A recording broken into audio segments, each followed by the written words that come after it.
The song was Can't Live Without Your Love and Affection, and the year was 1990. I'm Gunnar Nelson. And I'm Matthew Nelson. And these are the sounds of the time.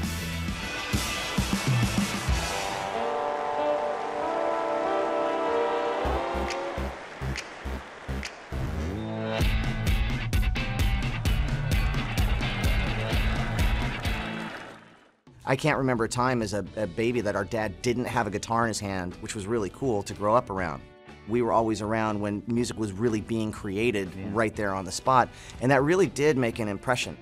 As the twin sons of actor, singer, songwriter Ricky Nelson and grandsons of Ozzie and Harriet, first of the band and then later the sitcom, Gunnar and Matthew Nelson's musical fate seemed to be sealed even before they were born. We grew up in Hollywood, in Southern California, in the Hollywood Hills, and everybody seemed to be doing something creative.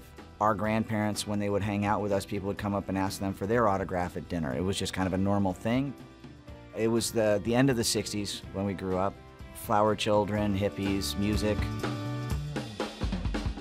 And at our house, I mean, our dad formed the Stone Canyon Band in the room next to our nursery. And we grew up with that. We grew up with, Randy Meisner coming over and playing bass guitar, and the Buckaroos were there, or Dylan, or our neighbor was George Harrison, or Mama Cass babysat us. I mean, that was just like normal. Gunnar says he knew early on that he'd follow in his famous family's footsteps. My first conscious memory was sitting off to the side of the stage as a 2-year-old at Knott's Berry Farm in Buena Park, California, on a little apple crate watching our dad do his thing. It was the first show I'd ever been to, but I remember making the connection that he was having a great time, the audience was having a great time, and I wanted to do that. And that's all I ever wanted to do. But despite the family connections, their rock star looks, and even their talent, the Nelson brothers worked hard to prove they were the real deal. That was the world's longest overnight success. I mean, it would start with that first concert watching our dad when we were 2. We got our first instruments when we were 6. I got a drum set, Matt got a bass. We kept on playing and playing and playing. And we played so much, while the other kids were getting into trouble, we were addicted to music. And it got to the point where, as 9-year-olds, 10-year-olds, we're playing in the senior productions and stuff at our sister's school. Started playing that same year professionally in the LA club scene. It's a calling, man. But the twins had to prove they weren't just wannabe musicians with a famous last name. They'd take their acoustic guitars from radio station to radio station, playing their music for the programming directors. We had to write extra strong songs because we knew it was going to be tough. We had to make the song so undeniably catchy that it was going to override anybody's preconceived ideas. And there was the fact that no one expected the Nelson brothers to last.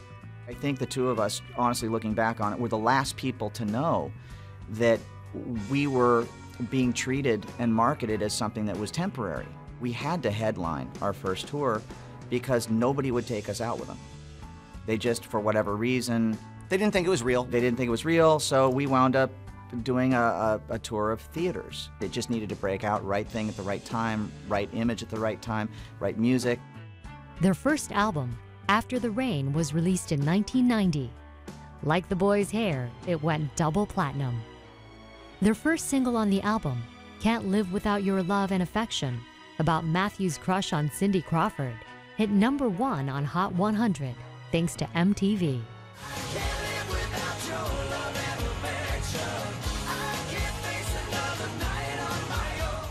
They admit they learned a lot from the family. We were making our second album, and Gunnar and I were visiting our grandmother Harriet, who was, of course, a big band singer in Ozzie's band, I think the first female singer in a big band. And she was remarkably talented. We'd been in the recording studio on our second album for over 2 months of every day, overdub after overdub, and let's fix this, and let's do this, and really getting in our own way. She said, "Boys, why are you in the studio for so long? Why is this taking so long?" I got very frustrated. I said, "When you went in with Oz and you guys would record with the band, I mean, how long would it take you to do an album?" And she said, "About 2 hours." I said, "How many songs?" She said, 14. They would go in there, they would make the mic placement right, they would get the band sounding good, and they would literally cut an album in a night. Live, dead live, straight through. That's how they did it. So was that humbling? It really was humbling. Yeah. It was pretty remarkable. I've never forgotten that lesson, and to this day, it's like the songs that happen in 10 minutes seem to be You don't have time to get in your own way. In 1995, they released their second album, but by then, grunge was all the rage. They'd reinvent themselves and their sound, a little more country, a little less rock and roll. It's centered around two brothers with some honesty and their vocals singing together, usually with a couple of acoustic guitars. We're taking everything that we've learned in this incredible journey, what we've learned from observing our father and our grandfather doing his music as well, what we grew up doing in the LA clubs, what we had success with the arena rock thing. But what we're doing now is we're combining all of it together. Sweet Mary Lou, I'm so in love with you. They also do a show to honor their father Ricky, killed in a 1985 plane crash. Of course, we always say it's a celebration. We never try to be him because we can't be. It's just two brothers singing the songs that they love and saying hi to their pop. They say nothing matters to them more than their music, that it's in their genes. For us, this is bigger than we are, and all we have to do is take a look at our dad and our grandparents. You know, our grandparents on the other side.